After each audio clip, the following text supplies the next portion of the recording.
Hello বন্ধুরা, আমি পলি। আজকে সানডে দুপুরে তোমাদের জন্য নিয়ে এসেছি মাছের কাটার রেসিপি। এর আগের দিন ভিডিও একটা দিয়েছিলাম, তো সেখানে অনেকেই আমাকে জিজ্ঞাসা করেছিল এই কাটার রেসিপিটা কী। আসলে এটা ছিল আর মাছের কাটা। এটাকে দিয়ে তোমরা ভেটকি মাছের কাটা দিয়েও করতে পারো। আর এই কাটাটা আমাদের বাড়িতে আমার শাশুড়ি মা খুবই টেস্টিভাবে করে থাকে। আর এই কাটাটার জন্য সবার প্রথমেই দেখো বেগুন আর আলু লাল লাল করে ভেজে নেওয়া হয়েছিল।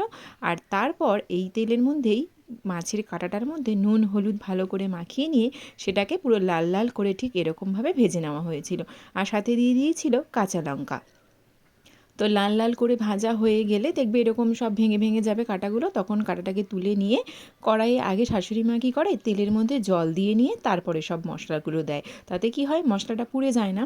তো জল দিয়ে তার মধ্যে হলুদ, জিরে গুঁড়ো, ধনে গুঁড়ো, লঙ্কা গুঁড়ো আর পরিমাণ মতো নুন সব কিছু দিয়ে মশলাটাকে কষিয়ে নিয়েছিল। আর তার মধ্যে দিয়ে দিয়েছিল ভেজে রাখা আলুগুলো।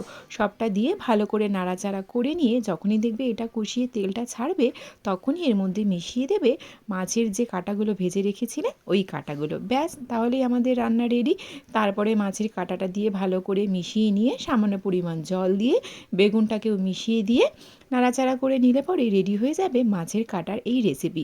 খেতে কিন্তু খুবই দারুণ। আমাদের কিন্তু কোনো পেঁয়াজ রসুনের ব্যবহার আমরা করি না, তোমরাও ট্রাই করে দেখো। টাটা।